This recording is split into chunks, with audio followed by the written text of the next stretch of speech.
وصحبه أجمعين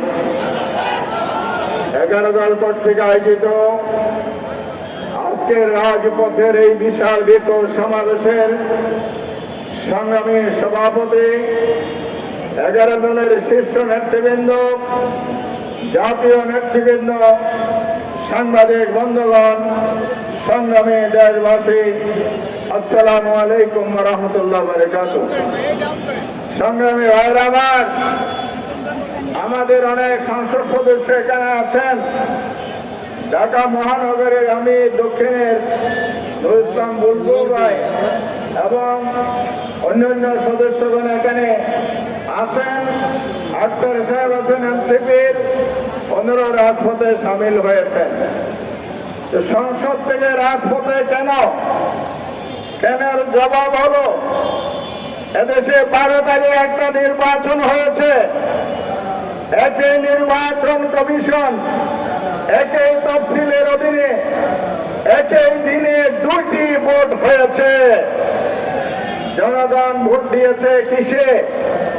একটা হলো জাতীয় সংসদ গঠনের জন্য, দ্বিতীয় ভোট দিয়েছে সংবিধান সংস্কার পরিষদ গঠন করে সংস্কার বাস্তবায়নের জন্য। নির্বাচনের পর নির্বাচন কমিশন 2টি শপথনামা সরবরাহ করেছে নির্বাচিত সদস্যদের উদ্দেশ্যে। একটি শপথ সংসদ গঠনের জন্য সংসদ সদস্যদের শপথ, দ্বিতীয় শপথ হচ্ছে সংবিধান সংস্কার পরিষদ গঠনের জন্য সংসদের সংবিধান সংস্কার পরিষদের সদস্যের শপথ। এই 2টি হলো যমজ সন্তান। 12 ফেব্রুয়ারি 26-এর নির্বাচন, কিন্তু বিএনপি সুকৌশলে সংসদে শপথ নিয়েছেন, সংবিধানের পরিষদের শপথ নেন নাই। গণভোটকে অমান্য করেছেন, অবজ্ঞা করেছেন, জাতিকে অপমান করেছেন। শুধু কি তাই, সংসদ অধিবেশন সংস্কার অধিবেশন শেষ দিনে বিরোধী নেতা আমির জামাত ডাক্তার শফিকুর রহমান স্পিকারের দৃষ্টি আকর্ষণ করেছেন। আজকে শেষ দিন, কি করবেন বলুন? সমাধান দিতে পারে নাই, সময় কম। আমাদের বার্তা সুস্পষ্ট। আমির জামাত 11 দলীয় শীর্ষ নেতৃবৃন্দ মামুন ভাই, আব্দুল কাদের ভাই সহ সবাই মিলে যে ঘোষণা দিয়েছিলেন, আমরা বাংলাদেশে ইতিবাচক রাজনীতি করব, সেটা অর্থ হলো সরকার যদি সংস্কার করে, জনস্বার্থে কাজ করে, সহযোগিতা দেব।